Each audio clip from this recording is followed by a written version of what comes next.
Welcome everyone to day 228 of our chronological journey through the Bible.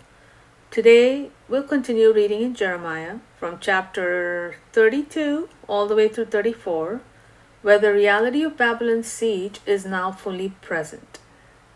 Jerusalem is under threat and the situation appears hopeless. Yet in the middle of this crisis, God instructs Jeremiah to do something odd and surprising, to buy a field. Chronologically, we are now at the point where the exile is no longer just a warning, it is unfolding in real time. These chapters combine both the severity of judgment and the certainty of future restoration. So let's start with a quick prayer. Lord, help us to trust you, even when circumstances seem uncertain. Strengthen our faith, Lord, to believe in your promises. We ask this in Jesus' name. Amen. Starting in Jeremiah chapter 32. This is the word that came to Jeremiah from the Lord in the 10th year of Zedekiah king of Judah, which was the 18th year of Nebuchadnezzar. At that time the army of the king of Babylon was besieging Jerusalem, and Jeremiah the prophet was imprisoned in the courtyard of the guard, which was in the palace of the king of Judah. For Zedekiah king of Judah had imprisoned him, saying, Why are you prophesying like this? You claim that the Lord says, Behold, I am about to deliver the city into the hand of the king of Babylon, and he will capture it. Zedekiah king of Judah will not escape from the hands of the Chaldeans, but he will surely be delivered into the hand of the king of Babylon, and will speak with him face to face and see him eye to eye. He will take Zedekiah to Babylon, where he will stay until I attend to him, declares the Lord. If you fight against the Chaldeans, you will not succeed. Jeremiah replied, The word of the Lord came to me, saying, Behold, Hanamel, the son of your uncle Shallum, is coming to you to say, Buy for yourself my field in Anathoth, for you have the right of redemption to buy it. Then, as the Lord had said, my cousin Hanamel came to me in the courtyard of the guard and urged me, Please buy my field in Anathoth, in the land of Benjamin, for you own the right of inheritance and redemption. Buy it for yourself. Then I knew that this was the word of the Lord. So I bought the field in Anathoth from my cousin Hanamel, and I weighed out 17 shekels of silver. I signed and sealed the deed, called in witnesses, and weighed out the silver on the scales. Then I took the deed of purchase, the sealed copy with its terms and conditions, as well as the open copy, and I gave this deed to Baruch son of Neriah, the son of Mahseiah, in the sight of my cousin Hanamel, and the witnesses who were signing the purchase agreement, and all the Jews sitting in the courtyard of the guard. In their sight I instructed Baruch, This is what the Lord of hosts, the God of Israel, says. Take these deeds, both the sealed copy and the open copy of the deed of purchase, and put them in a clay jar to preserve them for a long time. For this is what the Lord of hosts, the God of Israel, says, Houses, fields, and vineyards will again be bought in this land. After I had given the deed of purchase to Baruch son of Neriah, I prayed to the Lord, O Lord God, you have made the heavens and the earth by your great power and outstretched arm. Nothing is too difficult for you. You show loving devotion to thousands, but lay the iniquity of the fathers into the laps of their children after them. O great and mighty God, whose name is the Lord of hosts, the one great in counsel and mighty in deed, whose eyes are on all the ways of the sons of men, to reward each one according to his ways and according to the fruit of his deeds. You perform signs and wonders in the land of Egypt, and you do so to this very day, both in Israel and among all mankind. And you have made a name for yourself, as is the case to this day.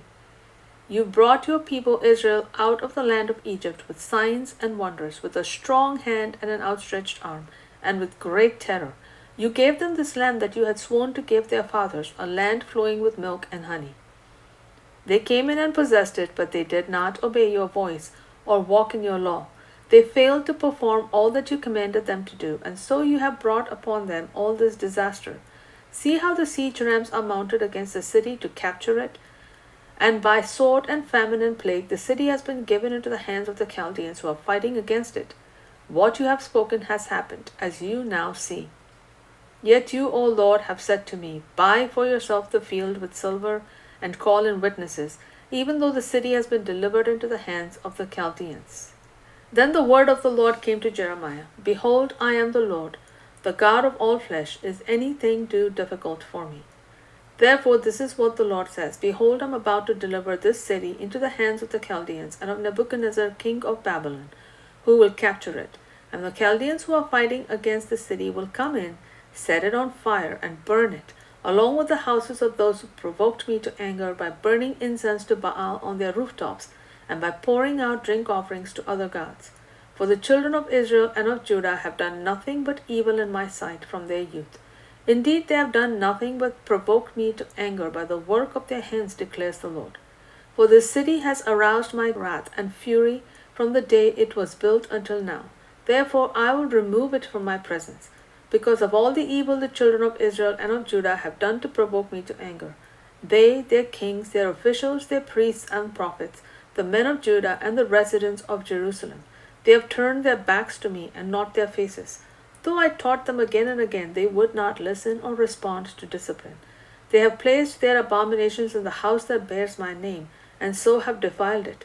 They have built the high places of Baal in the valley of Ben Hinnom to make their sons and daughters pass through the fire to Molech, something I never commanded them, nor had it ever entered my mind, that they should commit such an abomination and cause Judah to sin. Now therefore about the city of which you say, it will be delivered into the hand of the king of Babylon by sword and famine and plague. This is what the Lord, the God of Israel, says: I will surely gather my people from all the lands to which I have banished them in my furious anger and great wrath, and I will return them to this place and make them dwell in safety. They will be my people, and I will be their God. I will give them one heart and one way, so that they will always fear me for their own good, and for the good of their children after them. I will make an everlasting covenant with them. I will never turn away from doing good to them, and I will put my fear in their hearts, so that they will never turn away from me. Yes, I will rejoice in doing them good, and I will faithfully plant them in this land with all my heart and with all my soul. For this is what the Lord says: Just as I have brought all this great disaster on this people, so I will bring on them all the good I have promised them. And fields will be bought in this land, about which you are saying, it is a desolation, without man or beast. It has been delivered into the hands of the Chaldeans. Fields will be purchased with silver, and deeds will be signed, sealed, and witnessed in the land of Benjamin, in the areas surrounding Jerusalem, and in the cities of Judah, the cities of the hill country, the foothills, and the Negev, because I will restore them from captivity, declares the Lord. Chapter 33. While Jeremiah was still confined in the courtyard of the guard, the word of the Lord came to him a second time. Thus says the Lord who made the earth, the Lord who formed it and established it. The Lord is his name. Call to me, and I will answer, and show you great and unsearchable things you do not know. For this is what the Lord, the God of Israel, says about the houses of the city and the palaces of the kings of Judah that have been torn down for defense against the siege rams and the sword. The Chaldeans are coming to fight, and to fill those places with the corpses of the men I will strike down in my anger and in my wrath. I have hidden my face from the city because of all its wickedness. Nevertheless, I will bring to it health and healing, and I will heal its people and reveal to them the abundance of peace and truth. I will restore Judah and Israel from captivity, and will rebuild them as in former times. And I will cleanse them from all the iniquity they have committed against me, and will forgive all their sins of rebellion against me. So the city will bring me renown, joy, praise, and glory before all the nations of the earth, who will hear of all the good I do for it. They will tremble in awe because of all the goodness and prosperity that I will provide for it. This is what the Lord says: In this place you say is a wasteland, without man or beast, in the cities of Judah, and in the streets of Jerusalem that are deserted, inhabited by neither man nor beast, there will be heard again the sounds of joy and gladness, the voices of the bride and bridegroom, and the voices of those bringing thank offerings into the house of the Lord, saying, Give thanks to the Lord of hosts, for the Lord is good, his loving devotion endures forever. For I will restore the land from captivity, as in former times, says the Lord. This is what the Lord of hosts says: In this desolate place, without man or beast, and in all its cities, there will once more be pastures for shepherds to rest their flocks. In the cities of the hill country, the foothills, and the Negev, in the land of Benjamin, and the cities surrounding Jerusalem, and in the cities of Judah, the flocks will again pass under the hands of the one who counts them, says the Lord. Behold, the days are coming, declares the Lord, when I will fulfill the gracious promise that I have spoken to the house of Israel and the house of Judah. In those days and at that time I will cause to sprout for David a righteous branch, and he will administer justice and righteousness in the land. In those days Judah will be saved, and Jerusalem will dwell securely. And this is the name by which it will be called, the Lord our righteousness. For this is what the Lord says: David will never lack a man to sit on the throne of the house of Israel, nor will the priests who are Levites ever fail to have a man before me to offer burnt offerings, to burn grain offerings, and to present sacrifices. And the word of the Lord came to Jeremiah. This is what the Lord says: If you can break my covenant with the day and my covenant with the night, so that day and night cease to occupy their appointed time, then my covenant may also be broken with David my servant, and with my ministers the Levites who are priests, so that David will not have a son to reign on his throne. As the hosts of heaven cannot be counted, and as the sand on the seashore cannot be measured, so too will I multiply the descendants of my servant David, and the Levites who minister before me. Moreover, the word of the Lord came to Jeremiah. Have you not noticed what these people are saying? The Lord has rejected the two families he had chosen. So they despise my people and no longer regard them as a nation. This is what the Lord says: If I have not established my covenant with the day and the night, and the fixed order of heaven and earth, then I would also reject the descendants of Jacob and of my servant David, so as not to take from his descendants rulers over the descendants of Abraham, Isaac, and Jacob, for I will restore them from captivity and will have compassion on them. Chapter 34. This is the word that came to Jeremiah from the Lord when Nebuchadnezzar king of Babylon and all his army, all the earthly kingdoms under his control, and all the other nations were fighting against Jerusalem and all its surrounding cities. The Lord, the God of Israel, told Jeremiah to go and speak to Zedekiah king of Judah and tell him that this is what the Lord says: Behold, I am about to deliver the city into the hand of the king of Babylon, and he will burn it down. And you yourself will not escape his grasp, but will surely be captured and delivered into his hand. You will see the king of Babylon eye to eye, and speak with him face to face, and you will go to Babylon. Yet hear the word of the Lord of Zedekiah king of Judah.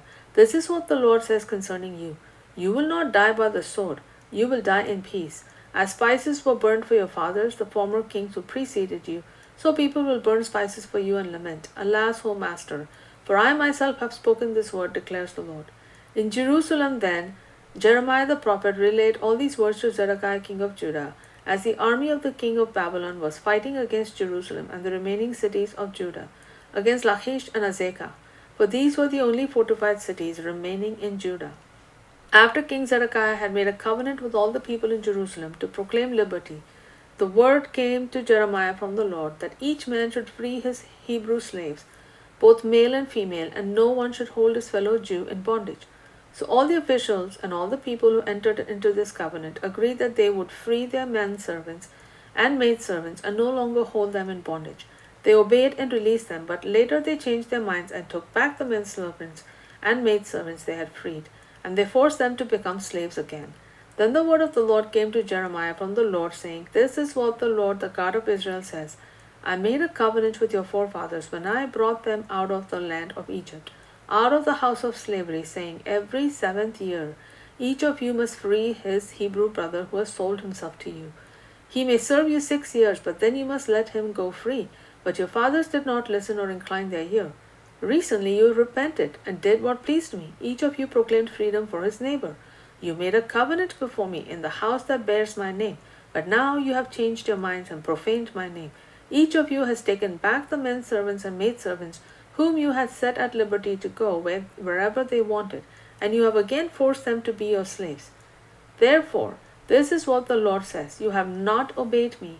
You have not proclaimed freedom, each man for his brother and for his neighbor. So now I proclaim freedom for you, declares the Lord.